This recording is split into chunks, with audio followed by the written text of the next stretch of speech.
देश प्रदेश के इस खास सेगमेंट की शुरुआत करते हैं मध्य प्रदेश में चल रही सियासी गहमा गहमी से जुड़ी खबर के साथ। मध्य प्रदेश के मुख्यमंत्री शिवराज सिंह चौहान और बीजेपी आलाकमान के बीच बैठकों का कई दौर चले हैं, लेकिन कैबिनेट विस्तार के नामों पर अंतिम फैसला अभी तक नहीं हो सका है। लिहाजा शिवराज कैबिनेट के दूसरे विस्तार पर अभी भी सस्पेंस के बादल मंडरा रहे हैं। मंगलवार को शिवराज सिंह भोपाल लौट आए और पूरे मामले पर चुप्पी साधे रहे। सूत्रों से मिली जानकारी के अनुसार राज्यों और केंद्रीय नेतृत्व के बीच नामों पर अंतिम सहमति नहीं बन पा रही है और कैबिनेट विस्तार में देरी की सबसे बड़ी वजह इसे ही माना जा रहा है। मंगलवार सुबह मुख्यमंत्री शिवराज सिंह चौहान दिल्ली से लौटे। मुख्यमंत्री आवास गए, फिर मंत्रालय में बैठक करने लगे। दिल्ली में प्रधानमंत्री समेत पार्टी के आला नेताओं से मिले। ज्योतिरादित्य सिंधिया के साथ भी बैठे, लेकिन अपने मंत्रियों की संख्या 5 से ज्यादा बढ़ा नहीं पाए। बहुत जल्दी कल का जो राज्यपाल आ रही है सर, कल नहीं होगा, कल के बाद होगा। सूत्रों के मुताबिक 22 विधायक कांग्रेस छोड़ बीजेपी में शामिल हुए, जिसमें 18 सिंधिया समर्थक हैं। सिंधिया खेमा चाहता है उनके कोटे से 11 मंत्री इन 18 विधायकों से बने। फिर 4 बचे विधायकों को मंत्री पद दिए जाने का भी दबाव है, यानी कांग्रेस से बीजेपी में आए 15 बागी मंत्री बनेंगे, जिससे बीजेपी के वरिष्ठों में खलबली है। 2 उप मुख्यमंत्री के फॉर्मूले पर भी सवाल है। गृह मंत्री नरोत्तम मिश्रा के ग्वालियर से दिल्ली सफर को इसी से जोड़कर देखा जा रहा है। नरोत्तम मिश्रा कमलनाथ सरकार गिराने का सूत्रधार माने जाते हैं। सूत्रों के मुताबिक आलाकमान इंदौर में गुटखा कारोबारी पर छापे और कुछ अधिकारियों के साथ उनके संबंधों को लेकर भी सख्त है। नाराजगी राज्यसभा चुनाव में वोटिंग में हुई गड़बड़ी से भी उपजी है। केंद्रीय नेतृत्व ने बार बार मंत्रिमंडल में कुछ खास चेहरों को तवज्जो देने पर भी सवाल उठाए हैं। संगठन नए चेहरे चाहता है, इसे लेकर सत्ता, संघ और संगठन में एक राय नहीं बन पाई है। भारतीय जनता पार्टी में निश्चित रूप से अब लगातार इस बात की मीमांसा की जा रही है और चर्चा की जा रही है कि किस तरीके से मंत्रिमंडल का विस्तार हो। जल्दी इसका पूरा खाका सबके सामने आएगा, विस्तार होगा। लेकिन भारतीय जनता पार्टी को जिस तरह से कांग्रेस कटघरे में खड़ रही है, पहले ये बात बता दे कि भारतीय जनता पार्टी ने किसी भी तरह की औपचारिक दिनांक की अभी तक घोषणा नहीं करी थी। सत्ताधारी बीजेपी अपने झगड़े निपटा नहीं पा रही, उधर कांग्रेस सड़क पर उतरी है। बीजेपी को लोकतंत्र का हत्यारा बता रही है। सवाल मंत्रिमंडल गठन पर भी पूछ रही है। मुख्यमंत्री से इस्तीफा मांग रही है। शिवराज सिंह जी कितने पंगु मुख्यमंत्री साबित हो रहे हैं कि एक अपना बस्ता लिया, नाम लिए, एक दरवाजे पे, उससे दूसरे दरवाजे पे, दूसरे से तीसरे दरवाजे पे, तीसरे से चौथे दरवाजे पे, 3 महीने 4 महीने 100 दिन से ऊपर मंत्रिमंडल नहीं बना। इससे दुर्भाग्य और क्या हो सकता है इस मध्य प्रदेश का। मैं समझता हूँ जितनी जल्दी हो मुख्यमंत्री ने इस्तीफा दे देना चाहिए।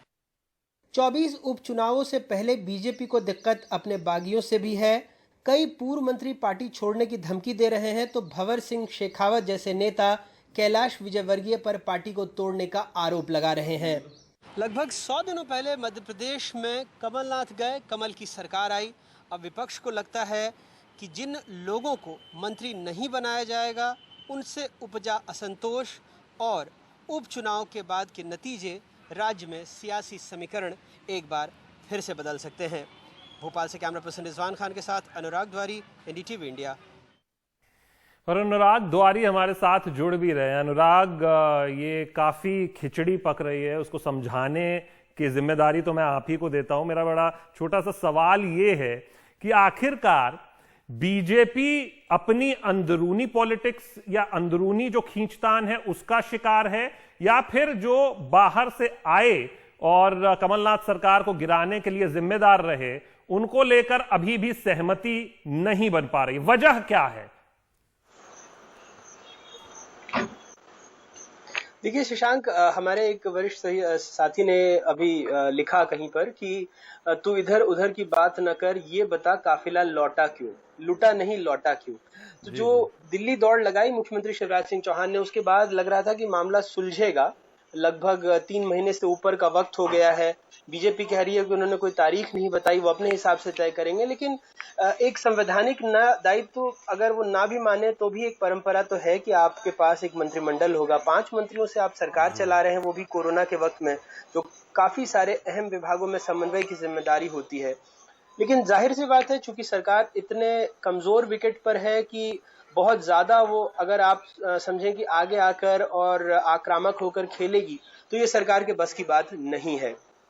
जहां तक मुख्यमंत्री का दिल्ली दौरा रहा, ज्योतिरादित्य सिंधिया का फैक्टर रहा, 2 उप मुख्यमंत्रियों की बात रही, बीजेपी के अपने दिग्गज नेताओं की बात है, तो कई सारे ऐसी समीकरण बन रहे हैं, बिगड़ रहे हैं, जिसकी वजह से सरकार को मंत्रियों के नाम तय करने में बहुत दिक्कत आ रही है।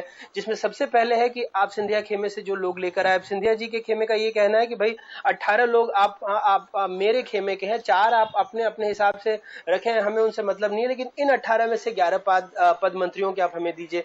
फिर उन चारों को, चूंकि वो इंदल सिंह कंसाना हो या फिर बिसाहू लाल सिंह हो, काफी वरिष्ठ हैं, 5-5, 6-6 बार के विधायक रह चुके हैं, पिछली सरकार में कांग्रेस की मंत्री रह चुके हैं, तो उनको भी मंत्री पद दिया जाना है। तो ऐसे में अगर 14-15 तो अगर जो कांग्रेस से लोग बीजेपी में आए हैं उन्हीं को मंत्री पद आप दे देते हैं, तो आपके पास जो वैकेंसी बचती है, क्योंकि मुख्यमंत्री सहित कुल 35 मंत्री हो सकते हैं, 5 आपके पहले से ही हैं, 3-4 पद आप सोच रहे हैं खाली रखें, ताकि बाद में अगर किसी किस्म की कोई जोड़ तोड़ करना हो या फिर किसी को पद से नवाजना हो तो आप कर सकते हैं। यानी आप इस विस्तार में 20 से 25 मंत्री बना पाएंगे। 15 आप दे देते हैं तो आपके पास अपने जो दिग्गज मंत्री हैं वो 10 से 12 रहते हैं। अब आप सोचिए, जो 3-3 टर्म में मंत्री रह चुका हो, 15 साल से मंत्री रह चुका हो, उसको आप मंत्री पद नहीं देंगे क्योंकि बाहर से आपके पार्टी में कुछ लोग आए हैं, तो निराशा कितनी होगी। और सबसे बड़ी बात जो ये है कि ग्वालियर चंबल में से उपचुनाव होने हैं, सबसे ज्यादा सीटें वहीं पर है, ऐसे में वहीं से सबसे ज्यादा मंत्री भी आप बना रहे हैं, तो जिनको आप मंत्री नहीं बनाएंगे बीजेपी के, और दूसरे जिन लोगों से ये लोग चुनाव हारे थे,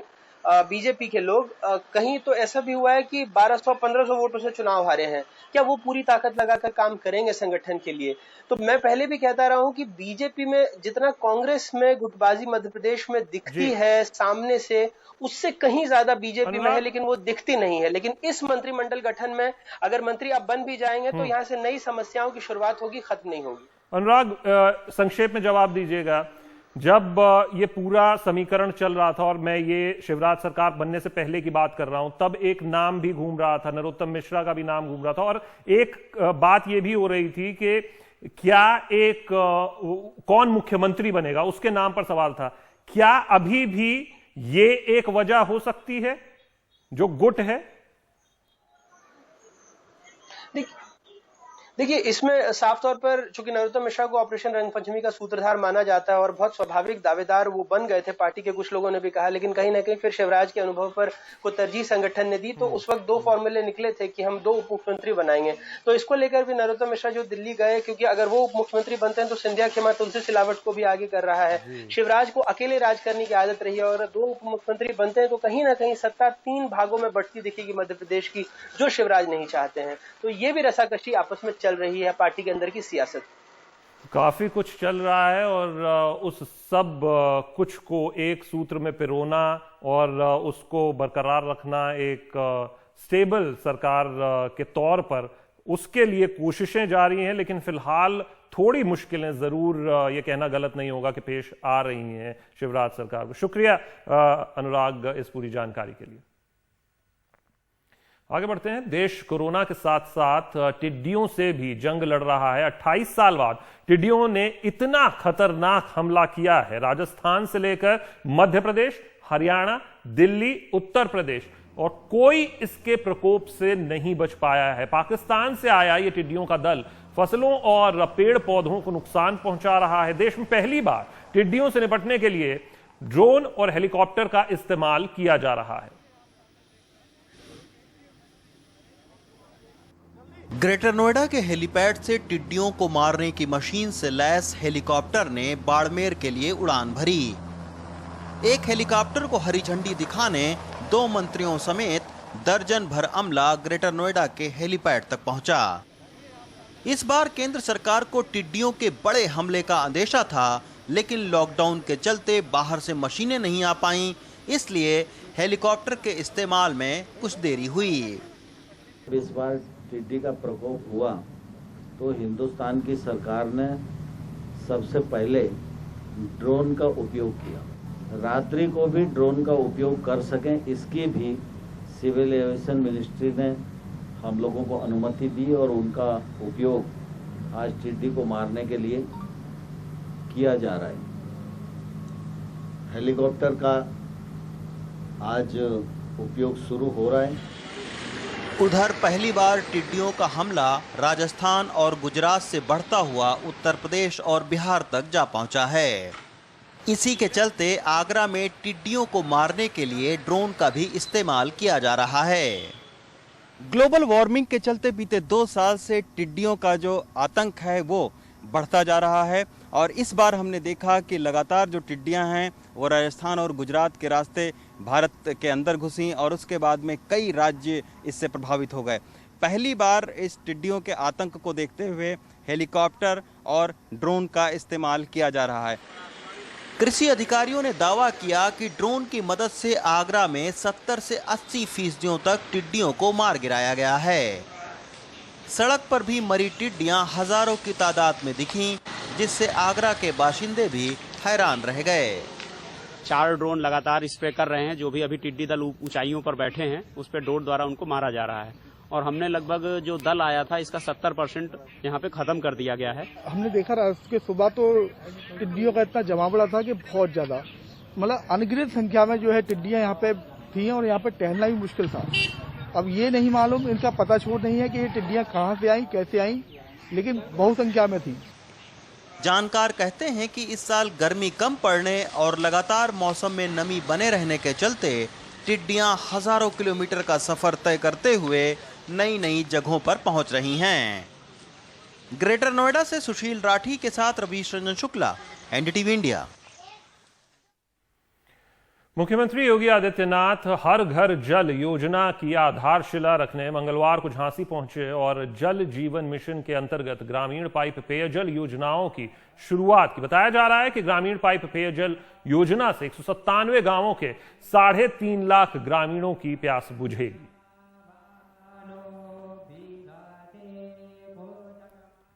गोरखपुर में मूसलाधार बारिश से कई इलाकों में जल जमाव हो गया है। सड़कों पर भारी जल जमाव के साथ नालियों के जाम होने से मुश्किलें लोगों की बढ़ी हैं। College road, bypass road, Naushahra मोहल्ले सहित कई जगहों पर बारिश का पानी ओवरफ्लो होकर सड़कों पर बहने लगा। हालांकि कई मोहल्लों में बारिश बंद होने के बाद पानी निकल गया।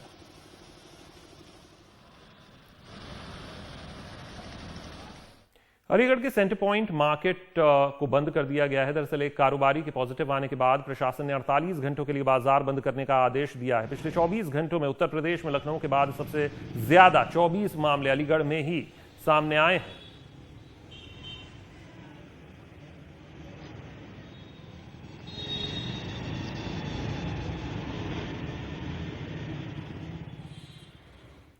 मुरादाबाद के कटघर इलाके में एक युवक बिजली के तार पर चढ़ गया। मौके पर लोगों की भीड़ जुट गई। सूचना मिलने पर पुलिस पहुंची और उसे उतारने का प्रयास किया, लेकिन सफलता नहीं मिल सकी। उसके बाद नगर निगम और दमकल विभाग की टीम काफी मशक्कत के बाद उसे उतारने में कामयाब रही। युवक का कहना है कि 3 लोग उसे बहाने से कचहरी ले गए और उससे एक कागज पर अंगूठा लगवा लिया। वो तीनों उसके मकान पर कब्जा करना चाहते हैं। उनके खिलाफ कार्रवाई की जाए।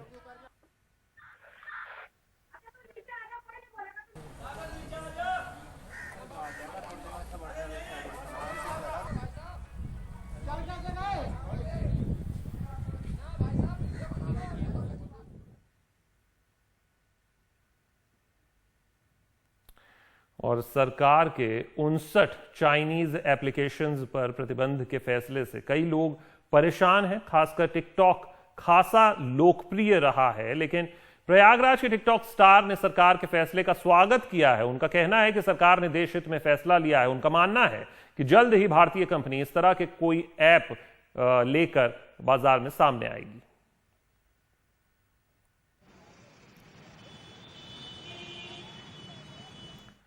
लद्दाख में भारत चीन सीमा पर विवाद के बाद देश भर में चीन को लेकर गुस्सा है और अब आम लोग भी चीनी सामान के बहिष्कार को लेकर गंभीरता से सोचने लगे हैं। पटना के धर्मवीर इस विवाद से पहले चाइनीज एक्सेसरीज बेचा करते थे, तब बिक्री पर भी बम्पर बिक्री हुआ करती थी और उनका पारिवारिक जीवन भी आराम से गुजर रहा था। लेकिन मौजूदा हालात में इन्होंने चाइनीज सामान नहीं बेचने का फैसला कर लिया। हालांकि तड़क भड़क वाले चाइनीज सामान की जगह भारतीय सामान काफी महंगा होने से बिक्री पर असर अब पड़ने लगा है। खबर बिहार से। पीएम मोदी के भाषण पर प्रतिक्रिया देते हुए आरजेडी नेता तेजस्वी यादव ने कहा कि इन्हें देश की नहीं बल्कि चुनाव की चिंता है। प्रधानमंत्री नरेंद्र मोदी ने मंगलवार शाम 4 बजे देश को संबोधित किया। पीएम मोदी ने कहा कि कोरोना के खिलाफ लड़ते लड़ते देश अनलॉक 2 में प्रवेश कर रहा है। हम उस मौसम में भी प्रवेश कर रहे हैं जिसमें सर्दी जुकाम बुखार होता है, ये मामले बढ़ जाते हैं। ऐसे में सभी अपना ध्यान रखें। पीएम ने कहा कि त्योहारों का समय खर्च भी बढ़ाता है। फैसला लिया गया है कि प्रधानमंत्री गरीब कल्याण अन्न योजना का विस्तार अब दिवाली और छठ पूजा तक यानी नवंबर के अंतिम तक कर दिया जाएगा। खबर लुधियाना से। लुधियाना के सराहा नगर क्षेत्र में एक ब्रेजा गाड़ी असंतुलित होकर पेड़ से जा टकराई। कार में सवार पीड़ितों को लोगों ने अस्पताल पहुंचाया। पुलिस के अनुसार हादसा सुबह करीब 6:30 बजे हुआ। हादसे में 4 लोग जख्मी हैं। पुलिस मामले की जांच फिलहाल कर रही है।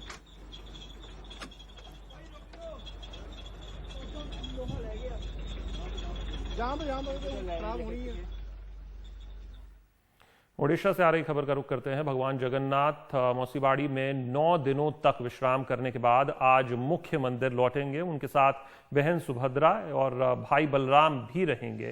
कोरोना वायरस महामारी के कारण भगवान जगन्नाथ की रथ यात्रा वापसी उत्सव के दौरान भीड़ एकत्र होने से बचने के लिए पूरी प्रशासन ने 2 दिन कर्फ्यू लागू करने की घोषणा की है। वाहुड़ा यात्रा के नाम से मशहूर इस उत्सव के दौरान भगवान जगन्नाथ अपने भाई बहन के साथ श्री मंदिर लौटते हैं। पुरी में प्रवेश के सभी रास्ते सील रहेंगे और कर्फ्यू के समय में रथ यात्रा उत्सव में शामिल वाहनों के अलावा किसी और वाहन को अनुमति नहीं दी जाएगी। इस घोषणा के एक दिन पहले ही ओडिशा के मुख्यमंत्री नवीन पटनायक ने रथ यात्रा वापसी उत्सव को सफल बनाने के लिए लोगों से सुप्रीम कोर्ट के आदेश और कोविड-19 के दिशा निर्देशों का पालन करने की अपील की थी।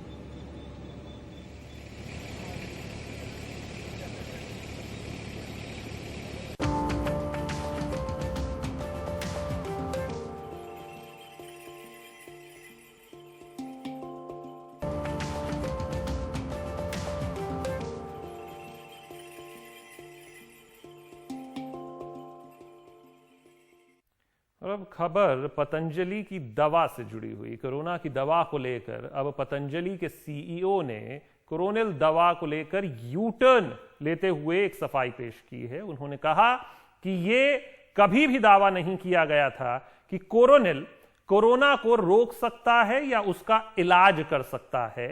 उन्होंने कहा कि कोरोनिल के बारे में सिर्फ इतना कहा गया था कि ऐसी दवाई बनाई गई है जिससे क्लिनिकली कंट्रोल्ड ट्रायल जिसका किया गया और उससे कोरोना के मरीज ठीक हुए। इस बारे में कोई शक व शुबा नहीं है।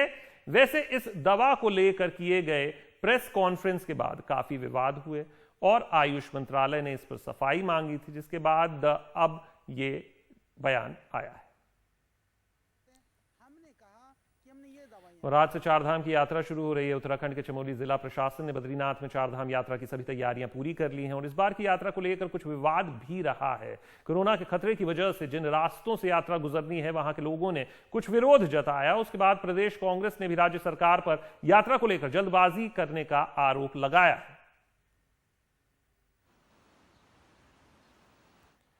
भारत में चीनी सामान के बहिष्कार का असर लगातार बढ़ता हुआ नजर आ रहा है। इसका असर उड़ीसा पर भी पड़ा है। एक आंकड़े के मुताबिक पिछले कुछ दिनों में ही चीनी सामान के बहिष्कार को लेकर चल रही मुहिम से चीन के मोबाइल और उससे जुड़े एक्सेसरीज की बिक्री में तकरीबन 10% तक की गिरावट दर्ज की गई है।